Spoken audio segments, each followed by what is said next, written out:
Hello, everyone. Welcome back to the podcast. I'm your host, Ajoe21love, here with Sports Review Topics, episode number 36. 36 episodes. Thank you, everyone. Before I get into the podcast, thank you, everyone, that has listened and supported me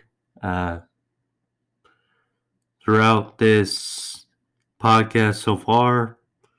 36 episodes in, and I don't expect to be slowing down, but just thank you, everyone, so far.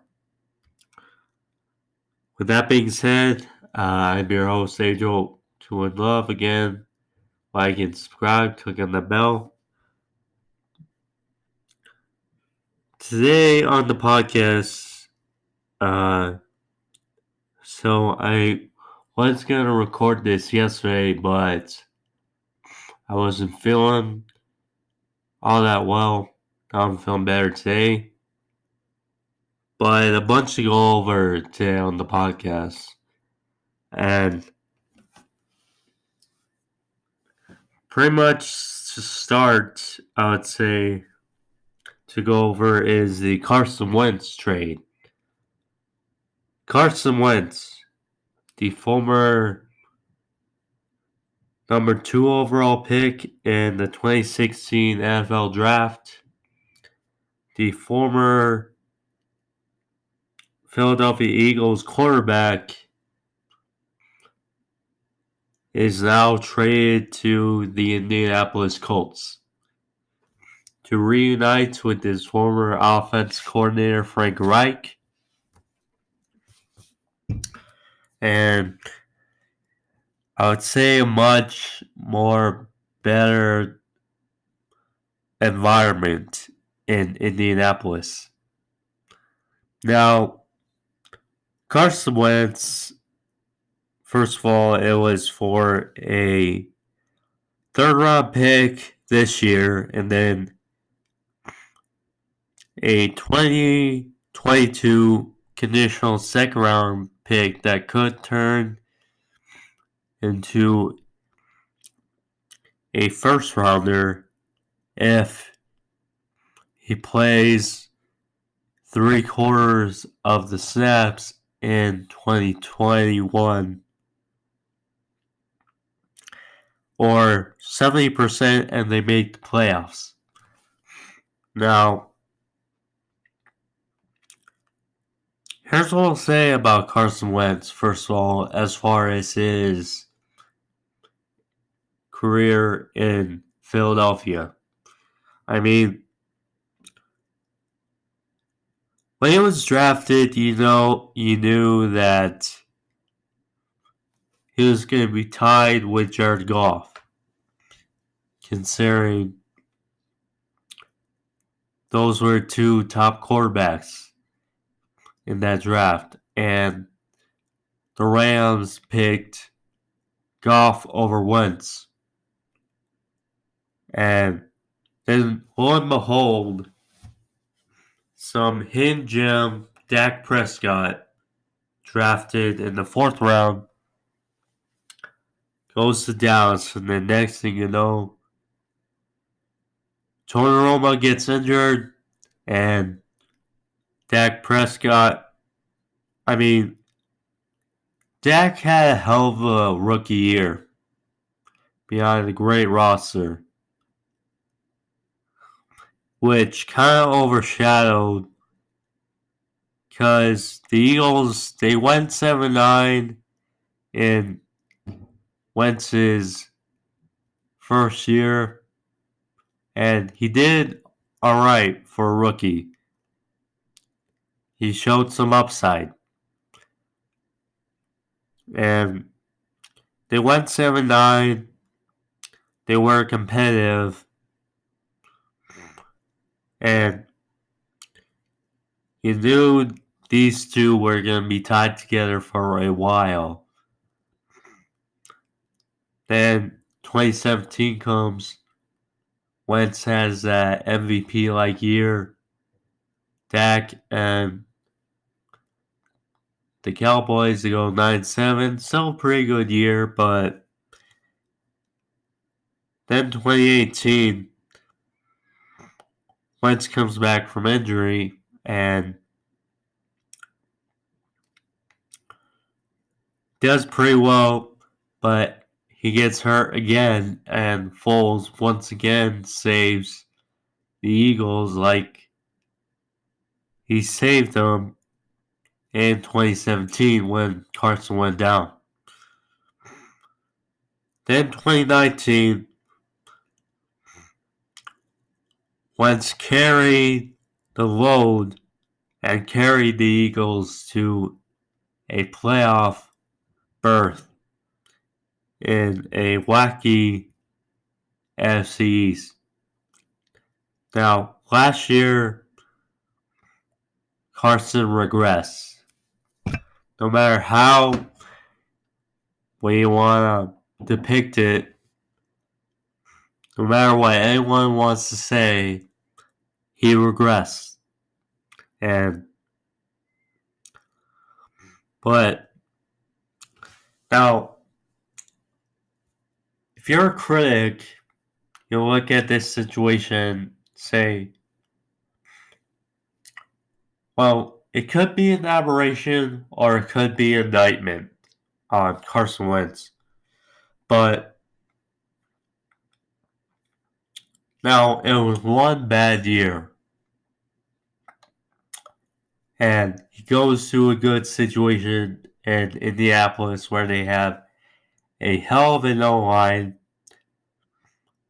good receivers, good running backs, a very good front seven, I believe, and an okay secondary.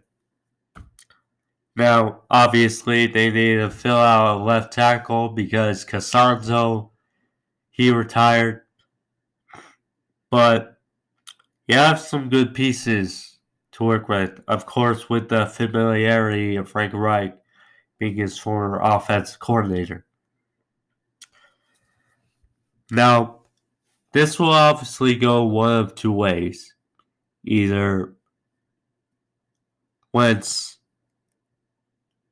goes back to his glory, his good days, and he makes 2020 look like an aberration of his career.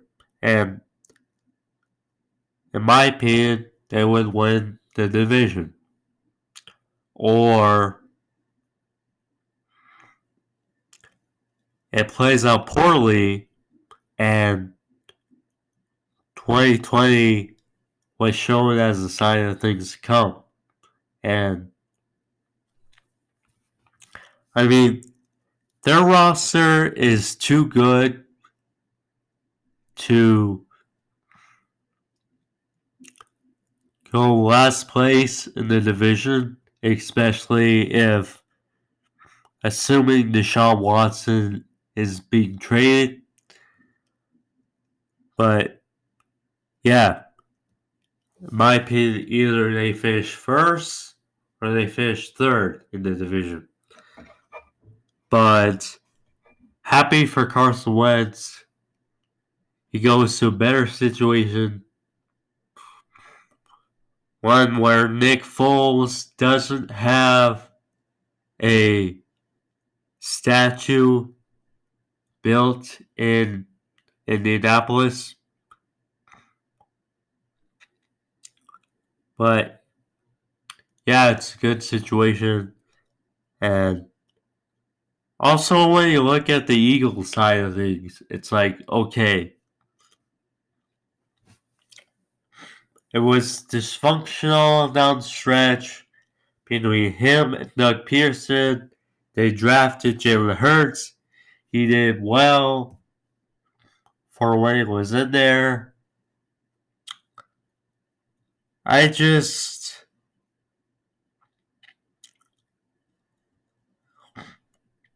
Now, I like some of the pieces still on the Eagles roster, but considering how they've fallen from 2017 is really sad.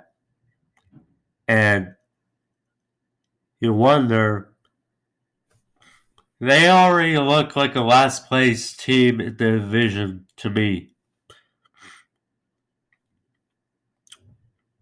Now, Jalen Hurts, see how he does next season, but I'm curious how long Howie Roseman will be in office for the Eagles. It's a real question because it's like, okay, if Carson,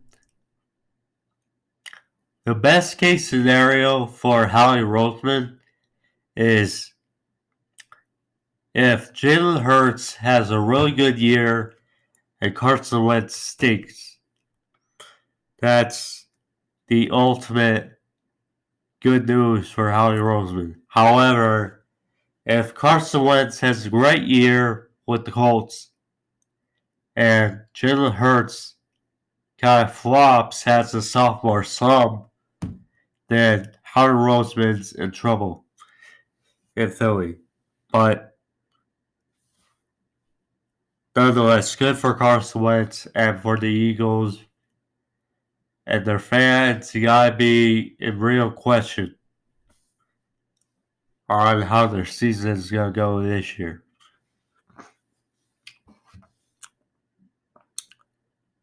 Next up on the list for the podcast today, the Black Beast, Derrick Lewis, is on a tear again. He, in a long-awaited fight that finally happened Saturday night, it was supposed to happen on Thanksgiving, but it was postponed. Now it happened, and boy, was it a doozy. Now, Kurt's Blaydes, both these guys, top heavyweights in the heavyweight division. This fight could have perhaps determined who, because Volkov, he knocked out or he finished over him. But this fight, the winner could have also determined perhaps who faces the winner of the rematch between Stipe and Francis. But this was a good fight. Curse Blaydes, we know, is the wrestler, but the first round he had some good work on the feet. He landed some shots, some blades, landed some kicks, hit a knee. But you know, Derrick Lewis is just one shot away from finishing anybody. That's how powerful he is. We saw that against Volkov. And this is what we saw against Blaydes. Now, at the end of the second round, Blaydes, he looked like he was going for a takedown. His head was low, and Derrick Lewis came with a beautiful uppercut that led him frozen stiff. And Blaydes was out cold, and the Black Beast gets done again. Now, it won't be interesting because Stipe and Francis is going to happen at the end of March, and Derrick Lewis and Alexander Volkov, they both got legitimate arguments as to who's going to get the next shot at the winner of Stipe and Francis, the rematch. But Good fight, good for the Black Beast. Cursed Blaydes, he's so good. Compare, I mean, besides those two hiccups against Francis and this one against Derrick Lewis, Cursed Blaydes has really done well in the heavyweight division. So, interesting to see how both these guys go next. Then another thing, so the NHL, as we know, has been back for a couple weeks now, the NHL season. But it was definitely an interesting part of news the other day. So, the Colorado Avalanche was facing the Vegas Golden Knights at Lake Tahoe the other day outside. And so the game started at 3, but after the first period, the Lake was having troubles, and ultimately the game was delayed till midnight. But they finished it. Good for the NHL. They survived disaster in a weird game, but ultimately no one got hurt, so good on that. Then two moves that I expected to happen, which ultimately they did. Sticking with the Philadelphia Eagles, they released Deshaun Jackson and Alshon Jeffrey. Now, Deshaun Jackson, we know, can still go. He can still run. He's still a viable threat at his age. The problem is the last 2 years, his inability to stay healthy. And I mean, ultimately, I think a good situation for him would be go to a team that has depth at wide receiver, but needs a threat over the top. So perhaps Indy, or there's a couple teams he could go to that would definitely be suitable for Deshaun Jackson. As for Alshon Jeffrey, I mean, he's been injury riddled his entire career. I mean, he started off in Chicago and he had a great connection with Jay Cutler 2013 to 2014. He also sat behind Brandon Marshall, but he was off to a hell of a start, and then injuries got to him in 2015, 2016. Now, he stayed mostly healthy 2017, 2018 when they won the Super Bowl in Philly and they made the playoffs.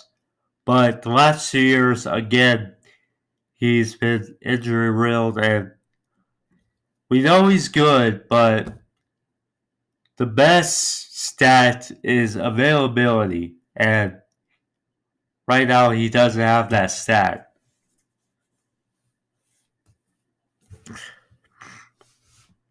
So then going to the Packers, they release right tackle Ricky Wagner and linebacker Christian Kirksey. Now, both had good years with the Packers. Kirksey,